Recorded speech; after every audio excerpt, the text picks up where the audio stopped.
Theorem 10.1. The tangent at any point of a circle is perpendicular to the radius through the point of contact. What is point of contact? You should know what is point of contact. Look, this is a tangent. Suppose xy tangent. It is connecting or touching the circle at point, suppose P. Okay, and this is the center is O. Now you can say the point P, xy is the tangent at point P. Now P is the point of contact.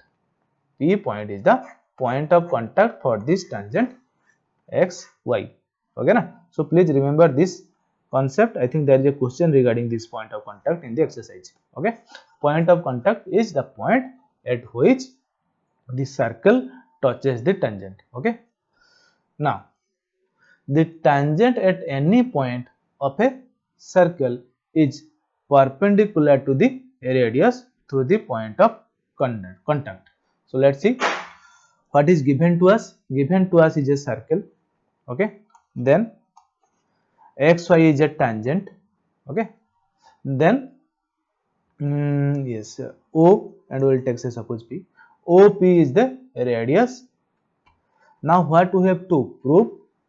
We have to prove that the tangent at any point of a circle is perpendicular to the radius through the point of contact. That means this OP radius will be perpendicular to xy. This is what we have to prove. To prove is that xy perpendicular to OP. Given is what? A circle who is the center, xy is the tangent to this circle at point P. This much is given. Now we have a construction here. Let's move to the next page. Here the figure is there. It is given in your book. So here given xy is a tangent at to the circle at point P. We will construct, let Q be any point. Okay, take Q a point on xy other than P, and join OQ.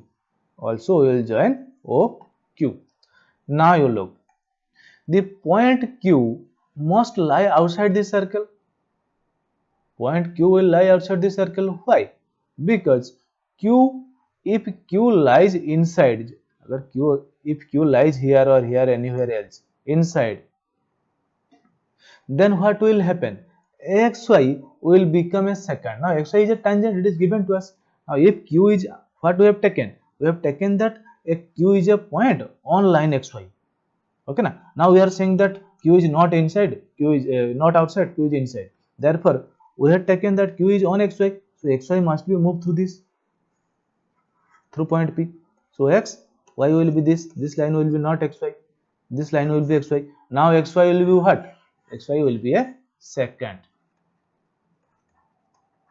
isn't it? But it is given that xy is not a secant, xy is a tangent. So we will write that the point Q must lie outside the circle. Why? Because Q lies inside the circle, as xy will become a, if Q lies inside the circle, xy will become a secant, not a tangent. Okay, because it is given that xy is a tangent.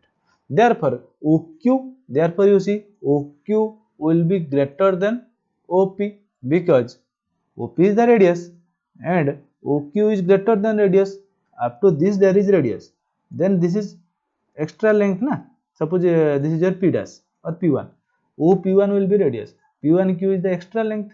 So that we can say OQ is greater than OP, isn't it? Now this we have taken Q point. Similarly we can take Q1, Q2, Q3, Q4, any point you take. Okay, in all the case OQ1, OQ2, OQ, suppose you take here point, anywhere you take point, all the lines will be, or line segments will be greater than OP. So since it happens for every point on line xy, it will happen for every point on line xy except the point P, except the point P. So that we can say OP is the shortest distance. OP is the shortest distance of all the distance from O to xy. So that we can say, what is the shortest distance to a line is called? It is the perpendicular. We know that shortest distance is the perpendicular. Therefore, we can write so OP is perpendicular to xy. So OP perpendicular to xy. Hence proved.